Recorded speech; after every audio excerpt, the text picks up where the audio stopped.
High, আমি Jimpi and welcome to my wedding series episode 2। এই এপিসোডে আমি শেয়ার করব আমার ড্রিমি ব্রাইডাল শাওয়ার আমি কিভাবে সেলিব্রেট করলাম।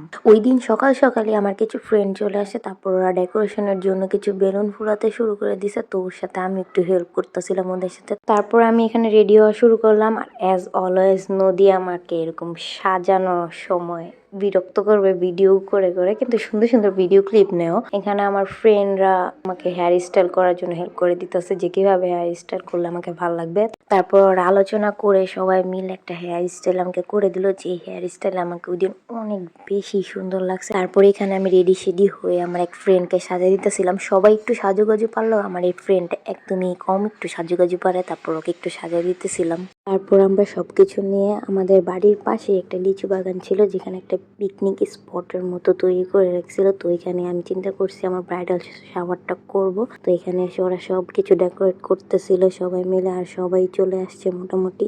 ওই দিন এত বাতাস ছিল মোটামুটি, তো ওরা সবাই ডেকোরেশন নিয়ে প্যারা খাচ্ছিল, আর এখানে আমি অনেক চিল মোডে ছিলাম।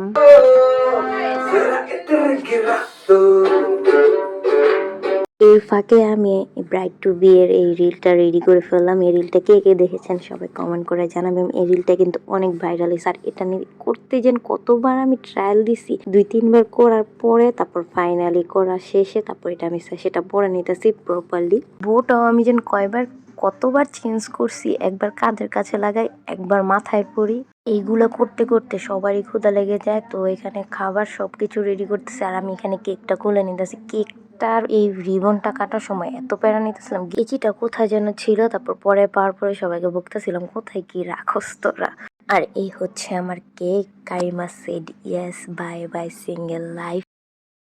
এইখানে সব খাবার রেডি করে নিয়েছে ওরা সবাই, আর এখানে বেশিরভাগ আইটেমই আমি নিজে হাতে রান্না করছি। তারপর এখানে অনামিকা সবাইকে খাবার সার্ভ করে দিতেছে। তারপর আমরা সবাই একসাথে খাবারটা খেয়ে নিলাম।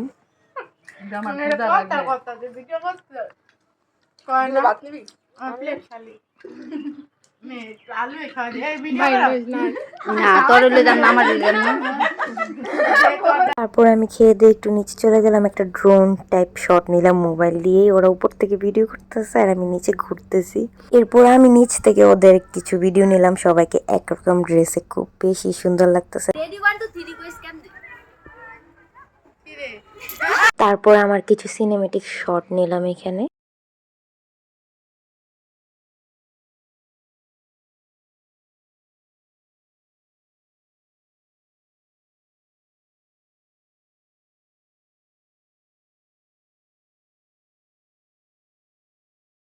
এর মধ্যে আমার এক ফ্রেন্ড চলে আসে, কিন্তু ও বলছিল আসতে পারবে না, ওর আম্মু অসুস্থ। আসলেই অসুস্থ ছিল, কিন্তু ও ম্যানেজ করে আমার জন্য চলে আসছে। তো এটা দেখে আমি অনেক ইমোশনাল হয়ে গেছিলাম আর কান্নাকাটি শুরু করে দিছি।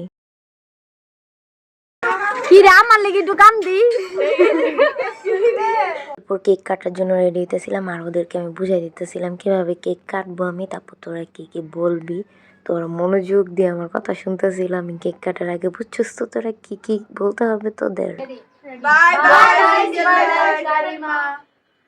কেক কাটার পর আমরা অনেকগুলা রিল বানাই, যেগুলো অলরেডি আপলোড হয়ে গেছে আমার পেজে। যারা এখনো দেখেন নাই দেখে আসেন, আর যারা দেখছেন কমেন্ট করে জানাবেন। কিন্তু আমার চাইল্ডহুড বেস্ট ফ্রেন্ডগুলো আমার জন্য একটা ভিডিও মেক করেন স্যার, এত কিউট ভিডিওটা আমি দেখেই পুরো ইমোশনাল হয়ে যায়। আর আমি কেন, ওরা সবাই অনেক ইমোশনাল হয়ে যায় পুরো।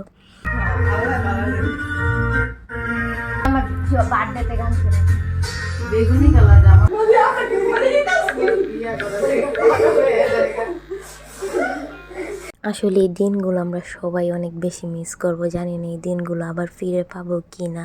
এই জন্যই আমরা সবাই অনেক ইমোশনাল হয়ে যাই সবকিছুতেই। ভিডিও দেখা শেষে সবাই আমাকে মেলে একটা টাইট হাগ দিল এবং অনেক কান্না করছে। মানে আমি একদমই কান্না করতে চাই না, কিন্তু ওরা কান্না করাই ছাড়ছে আমাকে পুরো। আজ এ পর্যন্তই, আল্লাহ হাফেজ।